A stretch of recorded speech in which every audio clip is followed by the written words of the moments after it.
And like I'd already mentioned, MDF, everyone witnessing Peterbot's pop-off to conclude match number 9, then you go with your duo, you sit and you wait, think, talk, but what do you do realistically when you are dealing with the Thanos of the lobby?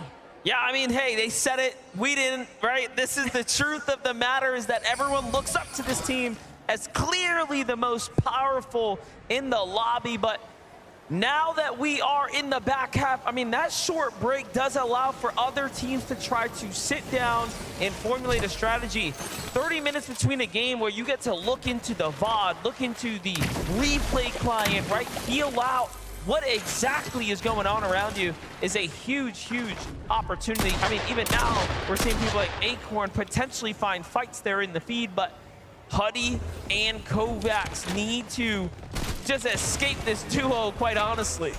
Seems like Sky beat Huddy and Kovacs to the punch. He's actually got a Gatekeeper shotgun, which is gonna fare significantly better, you would think at least, but Huddy actually gonna find the first assault. Sky has been knocked. It's exclusively down to Scroll now to try and stay alive, but he's not gonna be able to make it work. Huddy and Kovacs, once again, fully in control and commanding Rebel's Roost.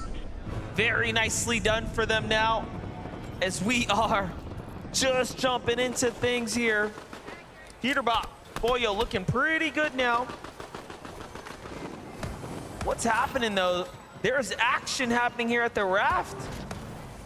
They don't want nothing to do with it as they're shying away. Swizzy and Japko get a little bit of loot and just back off as fast as possible.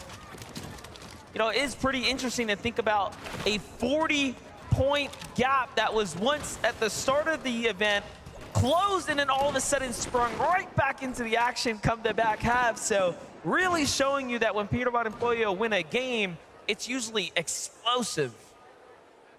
And the other thing that's important to note, though, is over at the raft, sure, we're seeing quick departures from Swizzy and Yapko, but their intent for 2 days in a row now has been exclusively get what they can and then immediately start to head towards the weapons bunker. That's been their big play, is trying to establish their surge damage around the underworld, around Grim Gate, but for Clix and Veno, it's another beast entirely. They're dealing with Damo and Resigns. Resigns, though, not going to be able to work his way out of this one, but Clix could pay the price instead. Cuts off into the corner. Damo left to fend for himself here, but Clix is incredibly low. Veno has been knocked, and it's going to be Oshi coming out on top. A massive upset for Clix and Veno. They were inside of our top 10, but with that confidence secure by Damo, this is a real opportunity because this is the fastest conclusion we've seen yet. Yeah, and you know, you saw what happened there. They didn't have material to work with. Things ended so fast, and not being able to secure the elimination itself is also just small points lost here. Jumping in with Chicho and Trulix, finding body tags. The Monarch pistol obviously hitting in the range of that 60 plus, but Kanata and Cooper, this is the earliest we've seen them go head to head up against Alex and Worthy, forcing them out of the drop. That was just one of the two, though. Malabuka and Mustache not happy with Kanata and Cooper taking their pickings here. This is almost a throwback to the Invitational when Kanata had beef at the racetrack up against Malabuka and Mustache. Malabuka, Thomas HD at the time, but things have shifted because Kanata and Cooper finding that singular elimination now puts them in a power position here at Restored Reels. They have a very real opportunity as well to try and see if they can look for not just the solo, but also taking advantage of the other half section, because keep in mind, Restored Reels usually getting split between only 2 duos, but since Alex and Worthy got cut off so soon, that's going to be even better opportunity still, because Kanata and Cooper know that that POI has not been fully looted. Well, matches 9 and 10 have been very interesting since we can see that the zone is going to remain down south once again, and Peterbot and Boyo saw Clix and Vino get eliminated, and they wasted no time to rush in and secure these eliminations up against Resigns and Damo. Damo seems to have escaped outside of the Sandy Steps, but it makes sense, right? They would come in and just finish the job. But Peterbot and Boyo also knew that if Clix and Veno aren't there, They have zero fear of Oshi, and they've been very open about that. Chap and Teeny, on the other hand, they've also joined the fray here at Restored Rios. Malabuka, Merstash, they've got one elimination as well. Teeny and Chap find themselves boxed in the center. They're trying to see if they can escape, but they're both gonna pressure onto Malabuka's walls. Malabuka hasn't had his shield fully cracked just yet, but he's definitely low enough. Same could be said though for Chap and Teeny. Armored wall gonna cut off that aggressive path from Merstash, and they'll have a moment to regenerate their shields. Chap and Teeny have fallen down to 12th here, but still are very much in the running here. Let's not forget 1.5x points to be earned, so every game having that much more significance on the standing. Look at Teeny slide up behind Malabuka and find an elimination right there. Very nicely done. And in quick fashion there, picks up the loot. He desperately needed that. He's only got 200 material even now.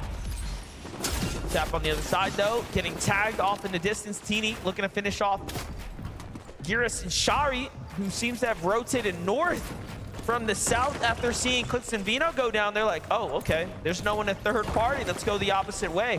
Everyone's adjusting. And I think that adjustment was so unexpected for Malabuka and Merstash. Malabuka was trying to stay hidden because he recognized the fact that there was Girus and Shari on the other side. But again, Teeny, Chap, wasting absolutely no time, just caught in the center of the action. I just want to say how interesting that Pirobot and Bolyo see Clix and Vino fall and they push in. Girus and Shari see it and like, let's get out. Very different philosophy, very different strategies at play there, but nonetheless, we progress here onto Bryson Bolts now, who have a little bit of this high ground spot here. Bryson Bolts continue to kind of remain inside this top 10 conversation. However, still shy of a victory royale to really propel them up towards the top. For sure, but for Baka and Pars, this is a site that they haven't had a chance to really take too much advantage of in a while. Their drop by the ship it station usually leaves them in contention to be able to look at a forecast tower or two, but because of the action that's been taking place between Vico, Flixie, Peterbot, Pollo, all these other duos trying to establish their dominance over these forecast towers, it's been difficult for Pars and Baka to work their way into that conversation. But again, this is also partially Domino's effect because Peterbot and Pollo rotated so early on to push Damo and Resigns off of the Clix Veno eliminations that now it's left an opening for Baka and Pars to set up home base around the forecast tower that would typically be contested by Peterbot and Pollo. Ryzen Agers looking to see it. They can get a couple tags on a team rotating nearby. Well inside the top 10 here. We can start shifting our conversations a bit towards the prizing as well. Let's not forget how significant it will be as you start breaking into top 10. The difference is in what you earn up towards top 5. That's what players are gonna start having to worry about as well, given the performances. Even if first place is not in the question, you wanna be up as high as possible. And that's also an interesting dynamic to consider because some of these teams that are outside of that top 25 in the leaderboard, this might just be a prime opportunity for them to be as reckless as they want because realistically, 6 points per elimination, if they're able to stack 3, 4, possibly even 5, it's never going to be easy, especially not at the caliber of a global stage lobby. But when you know that everybody gets money and when you see such distinct gaps between the prize pooling just for 1 or 2 point placements higher, it's definitely worth trying to key after. Yeah, Vico and Flixie thinking about keying Shadow and Virgo on that note. Shadow and Virgo very much aware that this bunker's gonna open here. Now looking to back off, seems like they've sort of met their match. We had time to catch up with Vico's parent, and they said they expect Vico to get much more eliminations today. That is what is the hopes. And look, he has done just that. He is in 3rd place right now. Vico and Flixie absolutely have proven to the world that they are a scary team and someone to be respected. Just seeing the way that Vico's mom is so invested though. I mean, granted, I would imagine that any parent would be, but it's just the emotional display. I can only imagine what it's like because even for us watching, the anxiety is bound to hit. Nerves definitely starting to build here, but the shots have to stay clean as ever for all of these players involved, because you might not have as many opportunities as you would hope for, and Sphinx managing to connect some very optimal shots with that striker burst assault rifle. He's definitely under a little bit of duress himself on the top of his surge base. Haven't seen much of the early game from Dukes or Sphinx, but they are creeping their way up the standings. Just a silent team at the moment. On the other side, Bugha and Aviv looking to make some noise here at the Reckless Railways. I was just gonna say, but you gotta be careful, because here comes Flixie and Vico coming back to home territory. First tag's gonna come out onto Aviv by Flixie from the low ground. A great peek, and Aviv's gonna respect the damage coming in from Vico now and back off. But both of these teams need to be wary of the fact that they don't want to get caught outside of the zone for a little bit too long. Teams inside of the zone already managing to build up more primary positioning, and when you're trying to break through some of these surge bases that are in more of that central map position, it can be very difficult to work around and still retain as many resources. All of these splashes, a little bit of Flowberry Fizz that Vico has left over. It seems right now he can definitely buy himself more time than what Bugha and Aviv had to offer, but because of that factor, Bugha, Aviv, they're not really interested in the fight. One thing to note too, the bunker, not really talked about how much ammunition it serves out to the players that secure it. You saw there, Vico and Flixie had 300 ammunition apiece, where you start jumping into other teams who are quite literally dwindling down on resources so soon, they'll start to run out. It's a big part of the reason why Kovacs seemingly wants to see if he can find another refresh if possible, but again, teams next to the Nitrodrome fully aware of the fact that these last little bits of metal are probably gonna have to be the hard mats that carry them through the rest of this mid game. Some nice connections though. Rapid, that is a big knock. A huge knock there, and look at this, we jump back in and Flixie's actually down. What went wrong? And now it's up to Vico to try to play this one out. We saw Flixie lurking, trying to get a weird angle onto Aviv and Bugha, and they might have actually caught him off guard. Aviv and Bugha may have even falsely alluded to Vico and Flixie as if they were, trying to just escape, but in actuality, they were really just setting the trap all along. Flixie was playing rather separate in the first place, and yeah, here, you can already tell, shields cracked, low and exposed, and too easy for the big cheese to take care of. Aviv and Bugha on the move now. No one in sight here as they get a nice clean rotate down the river's edge here. This is match number 10. The back half of the tournament is very much underway here. Aviv and Bugha have a long way to go if they want to break into that top 10, but they are knocking on the door now, as several eliminations in a good placed game here will put them inside the conversation. And this is after having such a struggle day one, right? Completely almost unheard of for Bugha and Aviv, but this day two performance is one to be impressed with. Meanwhile, Huddy and Kovacs, from one bad game the previous round, seems like they're carrying that bad vibe into this one here as well. It's not looking good. From the frying pan straight into the fire is what it feels like currently for Huddy, but he's hoping he can continue to try and make his escape. Chap, though, intent on looking for the confirmation of this next elimination. He wants the points, but more importantly still, he wants the siphon of those materials. All the little goodies that Huddy might still have to offer with his loadout as well. Keep in mind the splashes and the ammunition can go a long way for some of these teams that don't have those weapon bunkers like you already called. Vico has now brought back Flixie with the reboot van. The most important part about losing your teammate, I think, is the time lost, right? And the resources handed over to the opponents who, of course, secure it. Sure, you'll have time to kind of get back into the swing of things, but you are very behind on time now, which obviously is so valuable, and you do not get back. Well, I think what's even crazier still is the fact that they were still a couple hundred damage above the threshold. Despite this setback, they are still in an okay position to try and crawl their way out of the hole that Aviv and Bugha essentially placed them into. But top of Rift Island definitely starting to heat up here. Muzz, Epic Whale, after some very essential material. They have 0 metal though, and that could be a massive detriment as the mid to late game transition begins to unfold, because they're gonna have to play exclusively off of brick walls if they enter any engagements at the top of Rift Island here.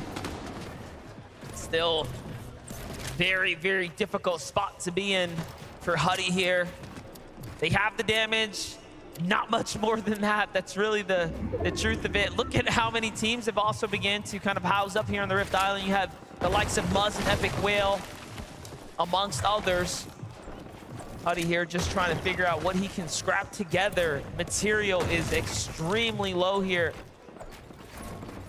Even now, he's playing with fire here as he's trying to inch his way into the structure above, getting ever so closer to visuals and company. But on the other side, Peterbot and Pollo making a move here from the outside of the zone now, and they are not looking too hot down at the red line rig. This could actually be a big spot of trouble here if Peterbot and Pollo aren't careful. They had teams on both sides of them as they continue to try and work their way into Brawler's Battleground. Just look at the amount of materials they've had to expend already, and they're still sitting just outside the edge of zone. All the while, Vico, Flixie, they have cracked into the edge, but now they got to try and break past Reason and the deal. This is a fight they've seen before. No strangers to one another on the European region. However, there's still Michael and Job also firing in on this fight, so it's not just a clean 2v2. Vico and Flixie, though, have a lot to worry about. They need damage, but more importantly, they need this refresh. Job steps in and just gets crushed for a moment there, but Flixie damaged as well. Vico doubles down on the armored walls and actually finds the elimination. Meanwhile, Pollo and Peterbot are fighting their way in as well. And this time it's up against Cold and Acorn. Cold and Acorn have been struggling today as far as their surge has been concerned, and big part of the reason why they don't have that direct contest that they were able to depend on in day number 1 up against the likes of Andalex and Sato. So taking this exchange with Peterbot and Pollo, it's only going to hinder both teams at this stage, because Baka and Pars, they're starting to put their heads into the mix, and Resigns, a lone soldier, he's not going to be able to make it out. Huge pickup for Epic Whale, though. He's actually going to be the one to get the last tag from the Rift Island down onto Resigns there. Meanwhile, you would have thought it was Damo who was close nearby, but no, it's Agers in the storm, looking like a solo as well. What is happening here? This is going to give a sense of security to Pollo and Peterbot when the skin comes out and they see Agers potentially there in the distance. Yeah, they're also going to recognize the fact that he's a... They're going to think he's a solo, but he's not. Agers is just far enough away from Rise, though, that Pollo and Peterbot, you saw the confidence in that movement. They were full sprinting. They're not trying to hide anything about their intention. And Agers instantly recognizing the danger in sight. He's gonna fall back immediately, and now Pollo, Peterbot, they see his duo in the distance, and they're gonna opt to fall back. Agers and Rise will live to see another day. Definitely a close one. Pollo and Peterbot were moving so fast as well, and you know, for good measure, they need more damage. They are not quite there just yet. Giras and Shari gonna be the next ones up for Pickens here, but nothing is gonna connect. Getting close now to the top 25. Take a look at the highlights. You blinked, you missed it. Baka and Pars get deleted by the young Cold. Very nicely done. He's starting to heat up, it seems now. In the back half, that short break probably much needed. That last elimination, though, that Flixie and Vico picked up off screen is carrying their surge damage threshold currently, sitting just barely above at 113 over, but Vico, Flixie, more importantly still, they need to find another loot refresh if possible. They're gonna have to create the situation themselves. Meanwhile, Peterbot, Pollo, this could be exactly everything they were looking for. Ed and Persa have fallen, and a big refresh of materials is finally headed their way. That was actually so fast too, right? One of the fastest eliminations they picked up, but look, no heals were given out. You would think you catch 2 teams or a set of duos here on the outside, catch the quick elimination and you'd be fully refreshed, but they are still in a very bad situation as far as heals are concerned. Yeah, but it's all from rags to riches when you're looking at Thomas HD and Queasy's loadouts in comparison to Pollo and Peterbot. They are in tatters at this phase. And now, taking the flaming boost tube, they're gonna try to catapult themselves. It's helping them cover some distance, but at the same time, they're just still so far behind everyone else, very likely to get held the moment that they surface. They go, sneaking their way out from the edge here. All eyes on Peterbot and Pollo right now, as this is, again, one of those very dangerous situations they found themselves in where Pollo doesn't have much HP. Peterbot holding on with just a single strong foot. Let's see it though. They find a little weak ramp here, try to double out onto Jonas and Pixis. And nothing comes out. Pixie manages to level up just a little bit more there. And the hunt continues. Peterbot and Pollo, though, they're going to send out their next scan off that reveal medallion. It's Siyun and Kadu. But Siyun and Kadu, they might even be caught in a different exchange of their own. Believe that they're applying some pressure onto Epicwell and Muzz, who are sitting on the low ground just underneath them. Cheeps as well, so incredibly hurt, but Peterbot, Pollo, they are just praying for any sort of refresh, but nobody is coming near them. Keep in mind that reveal medallion also marking their position on the map. People know Peterbot and Pollo are on the approach. Yeah, Kato is trying his best to see if he can swing around this dead side for the rotate, but Peterbot and Pollo not having anything to do with it. In fact, finding more tags now into Kadu. They're gonna recognize we just shield cracked here, push in, take the wall. They didn't have heavy material before, so what did they have to work with? Armored wall comes out, give them a little bit of room, but different duos now looking to collapse in. Luckily, the tag was onto Peterbot and not his teammate. Otherwise, it will be Rats here. Great Monarch tags, but they are literally operating on fumes right now. Peterbot is down to his final 4 builds. Wow. Make that 3. He's still got 6 armored walls though, but he'll have to be so meticulous with how he actually places them. But Needed just that. in time, Crisp has been found. It's Big not refresh. much. It's not much, but it's something. And down they go in 17th place. They just couldn't get a footing. Look at who it is. Vico on the other side here. Falls and takes the damage too. Out goes some of the immediate threat. And things begin to open up for Cammy and Seti. Once again on the high ground, Queasy and Thomas, also who are just on a day 2 performance of their careers right now. The opportunity has arisen though. Thomas HD and Queasy know if they can just close this one out in any sort of fashion, like some of the successful matches they've had earlier here today, that could be all the difference necessary. Only 54 points currently separates first and second place. Sphinx from the low ground, trying to take some chops up onto height. Success as well. Seti and Cammy will be forced to try and pave their way forward. Still looking to maintain a front side position of this next zone, but Duke, Sphinx right behind him, threatening. They're gonna have to push forward as well though. It's only a matter of time before the two have to clash. Sphinx and Dukes have turned their focus to high ground here. They want to be up on that podium before the weekend's over, and there's just 3 games to do it. Here we are in the final moments, top 15 now. Things are starting to heat up here for Thomas HD and Queasy. Material running low, they have to find the refresh here. Desperation will start to kick in. They saw the shield crack, sidewall goes in. They're fully committed, armored walls. It's all or nothing, and Thomas HD gets trapped and put down. Back to the lobby he goes, but we've seen Queasy be here before. He will have to figure out how to clutch up for the team now. At least for a moment, he's gonna opt to play his final med kit. It'll buy him a little bit of time. He's hoping that it'll buy him even a placement or 2, but now pushing in late from the backside of zone, hoping that he can drop in overhead, sees bodies, here's the shots connecting all around. Prism is gonna get knocked. That's the refresh he needed, but the splashes, Queasy can't use them in time. He gets the elimination, but at what cost? And it wasn't enough to overthrow the gap between him and Peterbot and Pollo. The small chance that he had, the crack in the window that was open, he could not fit through, and it remains as close as ever as we are bending into game 11 and 12 of the tournament.